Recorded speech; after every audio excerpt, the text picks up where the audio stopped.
Porteira aberta, seja bem-vinda, bem-vindo a mais uma edição do ImaCast, projeto que é uma parceria do podcast do Patrone com o IMA, o Instituto Mato Grossense do Algodão, com o objetivo de disseminar informação relevante para o campo, claro, tendo como foco principal a cultura do algodão. A gente chega ao nosso quinto programa, quinto episódio, e hoje vamos falar sobre produtos biológicos, um tema que está cada vez mais presente no campo, aliás, já faz algum tempo, só se fortalece, e o IMA tem biofábricas aqui em Mato Grosso, são 3 biofábricas, uma em Campo Verde, uma em Sorriso e outra em Primavera do Leste. A gente vai conhecer mais sobre esse trabalho e, claro, sobre esse tema tão rico para a nossa agricultura brasileira. Quem está aqui comigo vai ajudar a dividir esse conhecimento com você que está nos acompanhando. São 3 especialistas, pesquisadores do IMA. Vou apresentá-los aqui, começando do meu lado, está aqui a Tamires Rego, que é fitopatologista, pesquisadora do IMA. Na minha frente aqui a Jéssica Oliveira, microbiologista, doutora em agronomia e também pesquisadora lá do IMA, e o Mário Posa, que é biólogo, doutor em microbiologia agrícola, pesquisador também do Instituto Mato Grossense do Algodão, com quem eu já começo batendo esse papo. Mário, eu queria entender, né, e para que todo mundo saiba exatamente o que são os produtos biológicos. Olá, Patrone. É uma honra, primeiramente, para nós estarmos aqui com vocês, representando o IMA e mais particularmente falando a prospecção biológica do IMA, através dos laboratórios de pesquisa, através da representação das nossas biofábricas. E para dizer um pouco, então, o que seriam, de uma forma prática, os produtos biológicos, eles são insumos produzidos à base de micro-organismos, principalmente micro-organismos. No caso do IMA, de fungos, bactérias e hoje também vírus na unidade de Sorriso. E quando que eles começaram a ser usados, né, e produzidos também com foco na agricultura? Bom, os produtos biológicos, eles são antigos.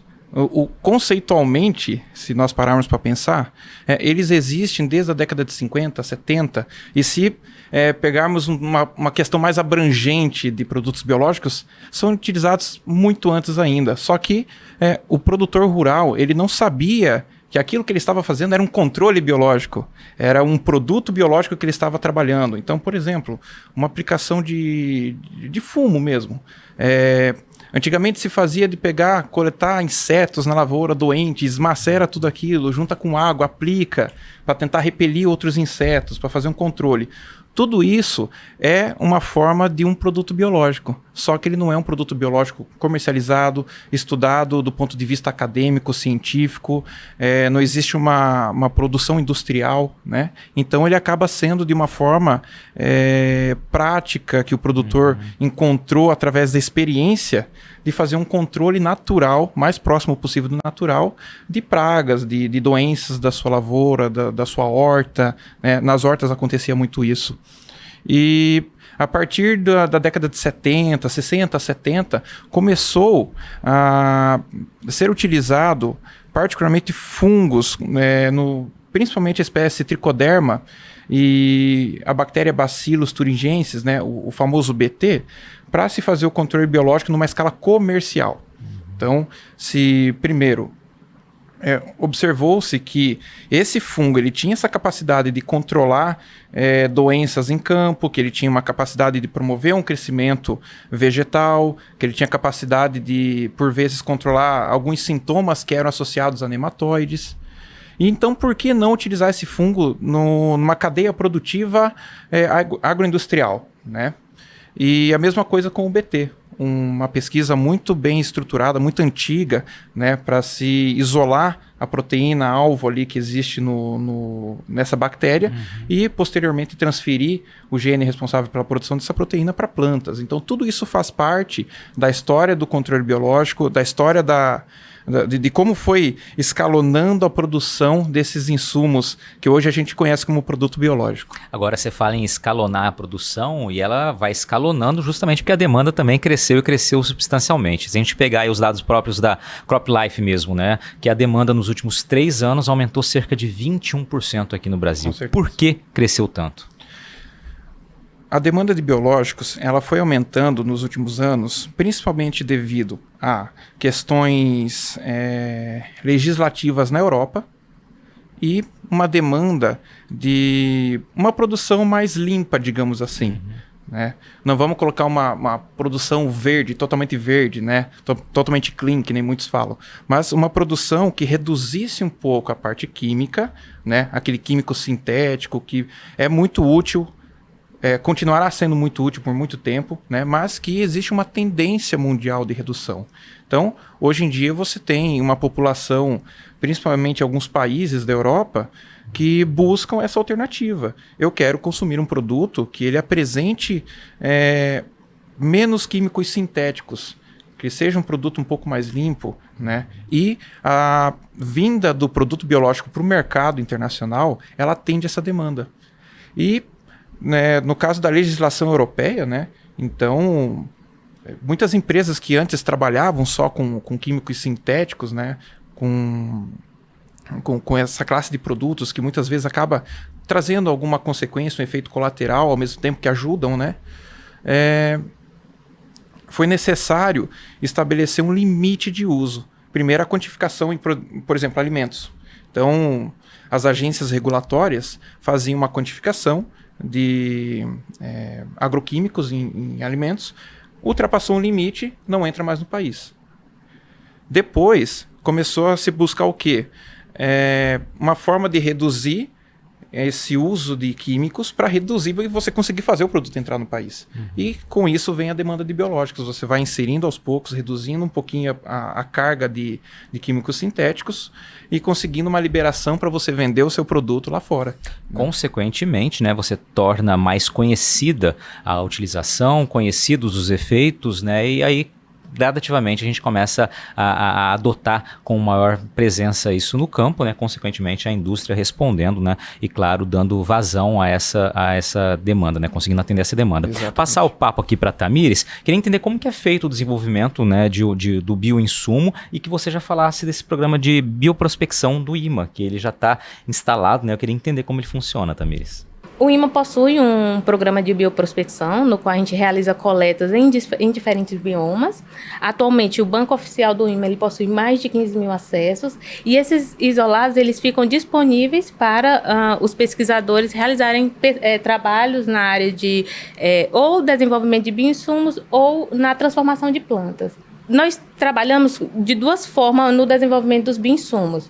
Se esse bioinsumo ele vai ter funcionalidade como um inoculante ou um promotor de crescimento, nesse caso, os testes iniciais a gente realiza fazendo uma caracterização fisiológica desses micro-organismos in vitro, e aí a gente faz teste de solubilização de fósforo, solubilização de potássio, fixação de nitrogênio, a gente vê se esse micro-organismo tem a capacidade de produzir exopolissacarídeos. Após realizar esses testes, a gente faz uma seleção mais fina para esses micro-organismos irem para a casa de vegetação e depois a campo. No caso, quando a gente vai trabalhar com biocontroladores de doenças ou controladores de pragas, a gente realiza o teste de capacidade produtiva e de patogenicidade e virulência desses micro-organismos. Para a capacidade produtiva, a gente pode realizar produção semissólida para fungos e a fermentação líquida, que aí já serve para fungos e bactérias. Na fermentação semissólida, o que é que a gente faz? A gente testa esse micro-organismo em diferentes grãos. Então, a gente usa grãos de arroz, grãos de milho, milheto, e a gente observa se esse micro-organismo tem a capacidade de produzir em quantidade. Na fermentação líquida, a gente observa se esse micro-organismo ele tem a capacidade de produzir as estruturas em quantidade, e para isso a gente precisa realizar um estudo de otimização desse meio de cultura, onde a gente vai cultivar esse micro-organismo, e otimização dos parâmetros, como pH, temperatura, oxigenação, aeração desse micro-organismo. No teste de patogenicidade e virulência, a gente confronta esses micro-organismos contra os patógenos e as pragas-alvo desse micro-organismo. Passando no teste de casa de vegetação, aí a gente leva esses micro-organismos para campo e verifica se aquilo que a gente viu em casa de vegetação também é possível verificar no campo. Deu para ter uma ideia aqui, eu como jornalista, eu estou só tentando condensar todas as informações aqui. Eu sei que o trabalho é bastante intenso, né, e realmente reúne vocês todos, pesquisadores, né, que têm conhecimento no assunto, para que os resultados sejam os melhores possíveis. Eu vou pegar uma emenda do que a Tamires disse aqui, aqui, que ela falou que esse programa de bioprospecção ele é feito em diferentes biomas, né? E aí, Jéssica, eu passo para você. Por que é feito em diferentes biomas? Qual a importância disso? O programa de bioprospecção do IMA tem como princípio a busca por diversidade, né? E aí, nesse sentido, a gente considera estar no lugar privilegiado, que é o estado do Mato Grosso, né? Um estado que possui 3 diferentes biomas, a Amazônia, o Pantanal e o Cerrado. E diferentes tipos de solo, diferentes ambientes de cultivo. Além disso, a gente fez também uma expedição de coleta na Caatinga, o semiárido brasileiro, que é um bioma que tem um potencial biotecnológico muito grande. E aí, essa diversidade, no momento de coleta de amostras, a gente busca abraçar, né, trazer essa diversidade para dentro do nosso programa de bioprospecção, em amostras de solo, amostras de água, amostras de planta, né, amostra foliar, enfim. E aí, essa diversidade se reflete diretamente em um ganho de funcionalidade desses micro-organismos que a Tamiris falou que a gente tem na nossa coleção de micro-organismos. O que significa esse ganho de funcionalidade, né?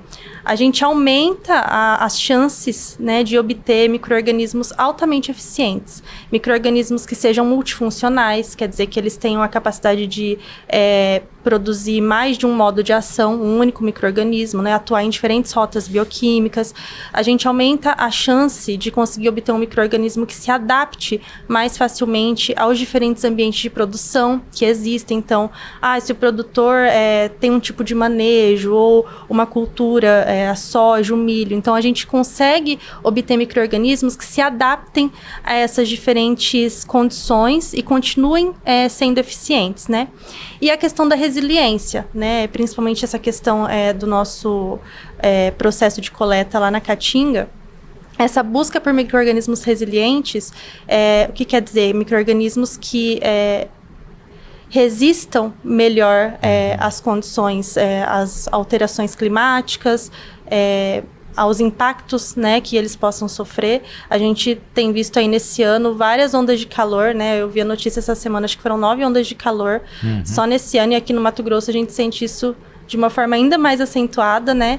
Então, é importante que a gente tenha esse olhar também para o que está acontecendo ao nosso redor e busque soluções para os produtores. Então, de forma geral, quando a gente insere o fator biodiversidade dentro de um programa de prospecção, a gente aumenta as chances de obter um micro-organismo altamente eficiente. Pois é, de um jeito muito simples aqui, eu vou tentar traduzir, que seria justamente você imaginar todos os cenários possíveis que a gente tem, seja com relação a condições meteorológicas, né, ou seja, o clima, as regiões diferentes, né, de produção, as culturas diferentes e, claro, os biomas diferentes. Aí buscar ser assertivo, tendo essa pluralidade aí de cenários, né, e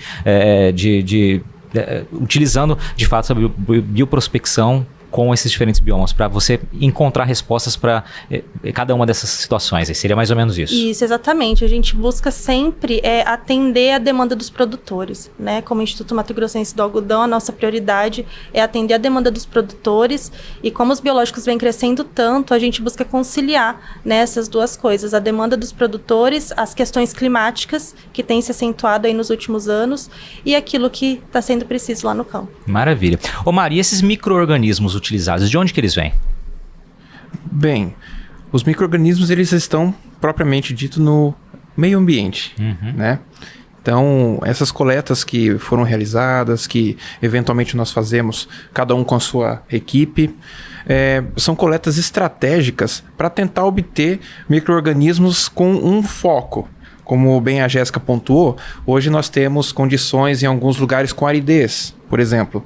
Então, por que não buscarmos micro-organismos que podem ter uma atividade, que pode auxiliar as culturas a suportar uma condição ambiental de aridez, né? E como que a gente faz isso? Focando naquele ambiente. Então, ambientes rochosos, ambientes áridos, épocas do ano de aridez, com menos chuvas, diversos ambientes.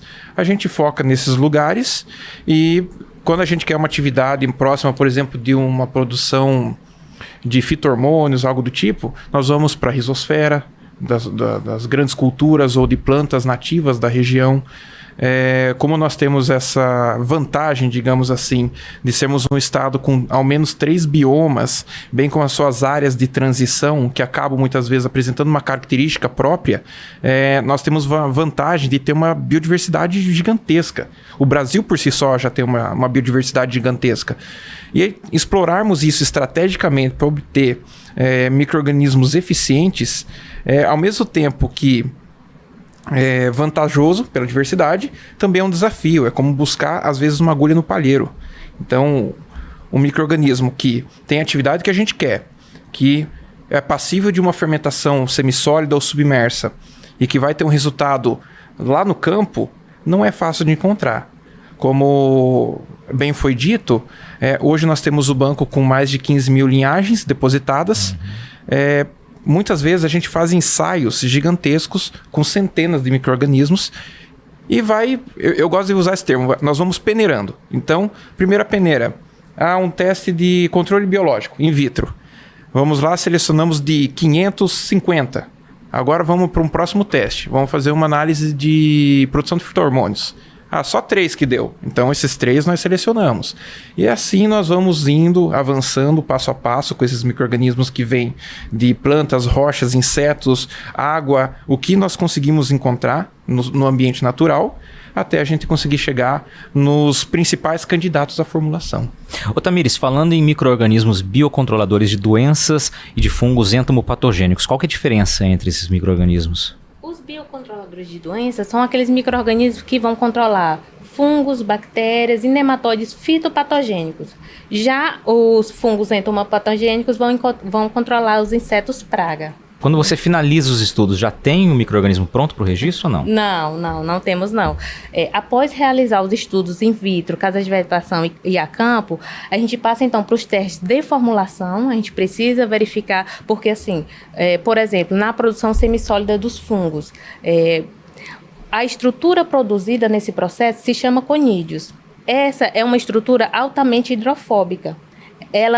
Você não consegue misturar ela à água. Então, você precisa de uma formular esse conídeo para que você tenha uma aplicação viável a campo. Né? Então, a gente faz teste de formulação, vê a questão de vida de prateleira, se esse micro-organismo consegue ali se manter por alguns meses, 6, 1 ano, e após realizar esses testes de formulação, a gente faz os testes requeridos pela legislação, que seriam os testes toxicológicos e os ecotoxicológicos. Após fazer esses testes, que são testes que vão nos dizer se esse micro-organismo não tem nenhum efeito contra o ser humano ou uma atividade negativa para o ambiente, a gente entra ali com o pleito de registro no órgão competente. Hoje são 3, o MAPA, a Anvisa e o IBAMA, e aí a gente aguarda o resultado do registro. Para registros de produtos para controle de pragas e doenças, um registro vai durar ali em torno de 3 anos para chegar até o tempo de espera, mais ou menos 3 anos. No caso, se você está trabalhando com um produto inoculante ou para promotor de crescimento, esse tempo aí já é um pouco mais longo, porque os testes de eficiência, né, para você verificar se aquele micro-organismo realmente está solubilizando fósforo, solubilizando potássio, ou se ele está causando uma fixação de nitrogênio ali no campo, ele exige que sejam estudos mais detalhados, são mais... Isso, porque...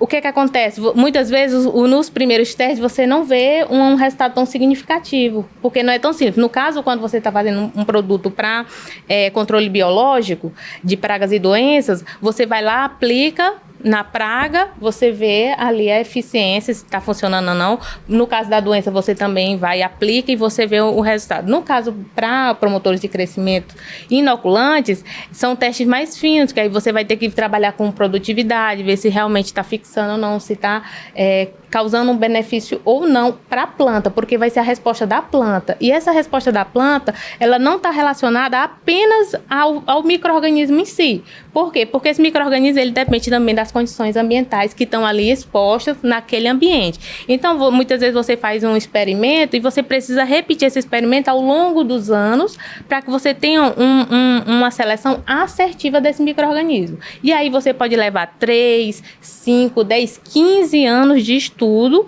para você chegar ali a um produto inoculante, promotor de crescimento. Ô, Jéssica, e quais seriam os maiores desafios, né, da bioprospecção e também do desenvolvimento de produtos biológicos hoje? No caso da pesquisa, que é a bioprospecção, o maior gargalo hoje é que a maior parte dos micro-organismos que existem no ambiente, eles não são cultiváveis em meio de cultura em laboratório, né? E essa é uma etapa bastante importante para que a gente consiga identificar, estudar, avaliar a eficiência e, eventualmente, trabalhar nesse micro-organismo para o desenvolvimento de um produto, né? Então, hoje a gente não consegue isolar um micro-organismo do complexo solo, por exemplo, né? Para se ter uma ideia, é estimado que a gente conheça hoje entre 1 a 2% de toda a microbiota que existe no solo, que é o maior reservatório de micro-organismos, né? Esse acesso tem melhorado um pouco com o avanço da tecnologia e a chegada das ômicas, né? Metabolômica, metagenômica. Estima-se aí que tenha aumentado de 1 a 2 para 3 a 4%, mas ainda é pouco, né? Hoje ainda é uma etapa bastante limitante. E para o desenvolvimento de bioprodutos, eu gostaria de citar 2 desafios, né? Eu acho que o primeiro é justamente entender a complexidade genética e metabólica desses micro-organismos, né? A gente trabalha hoje com pesquisa e entender todos os subprodutos que o micro-organismo produz, os metabólitos, como que é a interação dessas moléculas, o que é importante para a gente? É a célula microbiana multiplicada, né, aquela quantidade grande, ou é o metabólito? Hoje tem se falado também dos metabólitos secundários, né? Então, entender toda essa complexidade é uma etapa bastante demorada de estudo, né? Então, ainda é um desafio. Isso tem melhorado com o avanço da pesquisa. Hoje tem se falado bastante sobre os metabólitos secundários e agora até sobre a manipulação genética de micro-organismos, né? Tem se falado bastante, mas ainda é um desafio. Eu acho que a gente está no caminho para evoluir com isso. E depois eu acho que a legislação também. Hoje não existe uma legislação específica para os biológicos, né? Os biológicos eles ainda estão regulados, eles são regulados pela mesma legislação dos agroquímicos. O que pra gente não faz o menor sentido, né? Porque são 2 coisas completamente diferentes. Os biológicos, eles cresceram, né? Estão crescendo e vão continuar a crescer muito rápido. E a legislação não está acompanhando isso. Então, desde a etapa de pesquisa e desenvolvimento até a etapa lá junto com o produtor de recomendação mesmo, de aplicação e modo de uso, tudo acaba ficando muito confuso, né? Quando não existe essa regulação para padronizar, para falar como que todo mundo tem que fazer para garantir a segurança desses produtos, a qualidade desses produtos. Eu acho que isso precisa mudar, a questão da legislação, né? A gente tem evoluído aí com essa conversa junto com as agências regulatórias, mas para que a gente consiga que essas leis sejam criadas, a gente precisa avançar com o primeiro desafio, que é entender cada vez mais essa complexidade dos micro-organismos, né? Para a gente ter essas informações para servir de subsídio para a criação dessas leis. Vou pegar um gancho aqui, você utilizou a palavra segurança na tua resposta, né? Então, segurança, quais são os riscos que estão envolvidos, né, na produção de biológicos? Eu acho que antes da gente começar a falar em risco, é importante a gente lembrar quais são as premissas que um produto biológico precisa atender, né? Ele precisa ser seguro, não agredir o meio ambiente e preservar a biodiversidade. E aí a gente pode olhar para essas premissas de 2 formas, sobre 2 aspectos. Primeiro, a gente não pode taxar os biológicos como vilões, como produtos perigosos, porque eles não são. Eles são produtos seguros, né? E que vieram justamente para trazer mais sustentabilidade para a agricultura. Então, hoje tem se discutido muito a questão de é um farm, não é um farm, né? A gente tem que ter muita cautela nessas discussões para, de repente, não gerar, não taxar esses produtos, eles são perigosos. Eles não são, né? São produtos seguros. Mas a gente também tem que olhar pelo lado de que a gente não pode simplificar demais o processo de pesquisa e desenvolvimento, porque a gente precisa garantir que eles sejam seguros, né? Então, diante disso, quais são os riscos que estão envolvidos no processo, né? Eu acho que, em primeiro lugar, sem dúvida nenhuma, a contaminação, né? Mesmo a gente produzindo com todos os procedimentos técnicos necessários, a questão de evitar contaminação dentro da indústria é uma preocupação constante. E quem falar que não é, tá mentindo. É realmente preocupante. Isso porque a gente tem que garantir que vai chegar lá na mão do produtor um produto que é seguro para ele, para o meio ambiente, para as pessoas, né? Esse produto ele vai estar sendo introduzido na natureza numa grande quantidade. Então, a gente precisa ter certeza do que tá indo ali, né? E aí, como que a gente minimiza esse risco, né? Com a utilização de estrutura adequada, respeitando as etapas de asepsia e esterilização, com a qualificação da equipe técnica que está envolvida. Então, aquelas pessoas que estão ali no dia a dia, na rotina do laboratório, na rotina da biofábrica, qualificar essas pessoas para que elas consigam identificar os focos de contaminação, os riscos que estão associados ao processo, né? E eu acho que também, principalmente, pela utilização de cepas conhecidas, cepas com histórico de pesquisa, né? Quando a gente faz a utilização dessas cepas, a gente sabe exatamente qual ou quais metabólitos estão sendo produzidos, se essa cepa, como ela vai se comportar no campo, quanto tempo ela vai ficar ali, se ela vai interagir com os micro-organismos que estão presentes no solo, com os exudatos das plantas. Falando dentro de espécies seguras, o Mário citou Bacillus thuringiensis, é uma espécie já convencionalmente muito utilizada e reconhecida pela sua eficiência. Mas a gente sabe que algumas cepas de Bacillus thuringiensis produz uma toxina, né, que é tóxica. Ela é persistente no ambiente, quer dizer, ela não se degrada facilmente, né? Ela é tóxica para vertebrados e para mamíferos. Então, a partir do momento que a gente verifica que uma cepa produz esse metabólito, a gente não utiliza ela para a produção de um bioproduto, né? Todas as cepas produzem? Não são todas as cepas, né? Mas a gente precisa garantir que aquela cepa que está sendo colocada lá na mão do produtor e que vai ser colocada no solo, ela não produza, né? Então, são muitas dúvidas, são muitas preocupações, são muitos riscos que podem estar associados. Posso misturar esse produto com químico? A pergunta clássica que a gente sempre recebe. Posso misturar esse produto biológico com químico? Não sei. Pode ser que sim, tem cepa que pode, tem cepa que não pode. A gente só vai saber isso, né, através da pesquisa, e por isso que é importante que a gente use cepas reconhecidas, cepas com histórico de pesquisa. Exatamente, eu acho que é muito legal o jeito que você traduz aqui essa resposta, né, traz nessa resposta o tamanho da complexidade que é esse trabalho, né, que é desenvolvido, e o tamanho da relevância que tem esse trabalho, como você fala. É preciso que a pesquisa realmente encontre essas respostas, já que uma cepa do BT, né, tão conhecida, ela pode ser perigosa, né? Traduzindo um pouco do que você disse aqui, uma entre tantas outras, então tem um caminho que deve ser seguido e a pesquisa que vai trazer essas respostas. Para a gente encerrar aqui, pessoal, eu queria aqui, Mário, que vocês falassem um pouquinho das 3 unidades que a gente tem das biofábricas do IMA, né? Elas estão instaladas, eu já citei os municípios aqui, mas o que cada uma faz, né? E qual, na tua avaliação, é a grande missão do IMA com esse trabalho que vocês realizam? Certo. Bem, primeiramente, vamos falar da nossa unidade, a minha e da Jéssica. Depois eu falo da Tamires também. Mas no caso de Rondonópolis, nós temos uma unidade somente de pesquisa, né? Onde nós levamos o escalonamento das nossas pesquisas para depois uma transferência tecnológica para as unidades fabris da Condeagro, né? Já em Campo Verde, nós trabalhamos com fungos. Então, nós temos hoje em dia uma produção sólida, semissólida de fungos. E na unidade de Primavera do Leste nós temos a unidade de produção de bactérias, né? Onde é uma produção líquida, existem produtos à base de bacilos e azospirillum. E lá no CT de Sorriso, lá no Nortão, nós temos a biofábrica dedicada à produção de baculovírus. Então, uma nova tecnologia que vai ser apresentada aí para o produtor rural, baseada em um vírus que acaba sendo patogênico contra insetos.